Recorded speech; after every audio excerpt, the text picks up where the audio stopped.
Now this illustration deals with clearing time. When we're using ground fault protection for equipment, in accordance with 230.95A for service equipment, 210.13 for branch circuitry, and 215.10 for feeders, and 240.13 illustrates requirements where you would not have to have this protection even if the system is 277/480 with devices 1,000 amps or larger.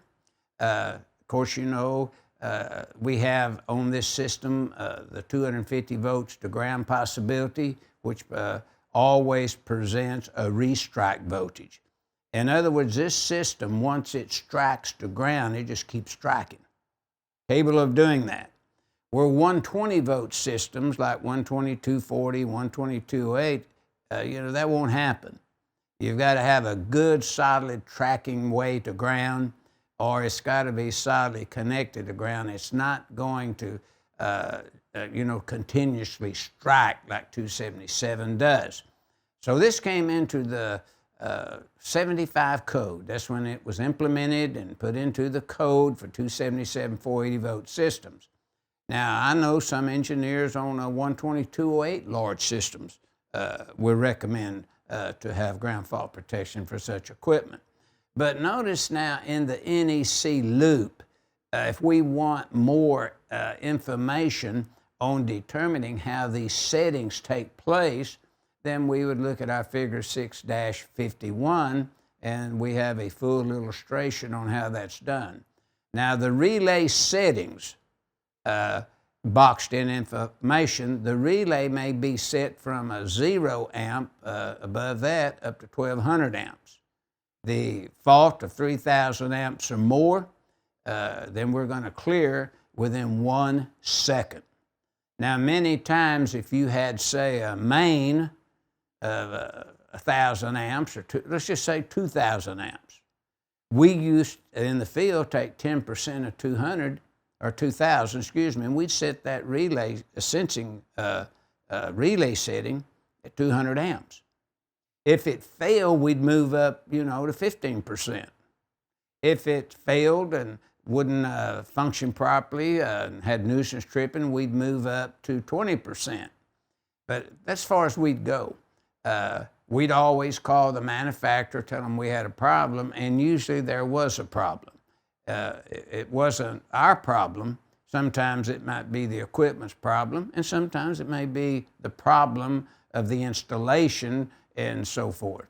So keeping this in mind, the best you can purchase is the window type. You see, as current comes through the window, it magnetizes the relay. Now, as current returns, if you leak out to ground somewhere more than what you have that relay setting, then it opens up the system. So if you had a 2,000 amp main and you took 10% of it and set it at 200, once you get in that value and get above it, it's going to open up, and it provides a low magnitude fault of that restrike voltage. It keeps restriking and becomes a very dangerous situation. Now, the next type you could buy is the donut type you see in the equipment, service equipment itself. And you notice there that somewhere where an ungrounded conductor goes to ground, to a metal enclosure, metal conduit, or whatever, it will travel back over your equipment grounding means and then flow through that donut. So engineers say that system is not as accurate as the window system. It is the very state of art that you'd want to use there. Now notice if you had a disconnect, as it's shown above the equipment, and it's capable of taking 1,000 amp or greater fuse, then it would require ground fault protection. The circuit breaker up above it has to be 1,000 amp in rating or greater on 277/480. Then what we see in this illustration would be applicable.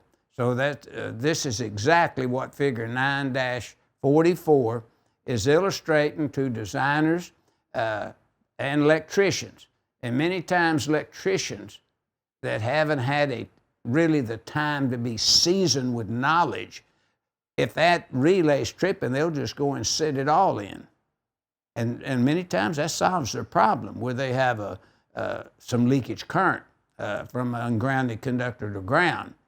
However, it becomes a very dangerous situation, and only qualified people should be messing with these settings. And when they have a problem they don't understand, contact the manufacturer of the ground fault protection scheme and let them aid you.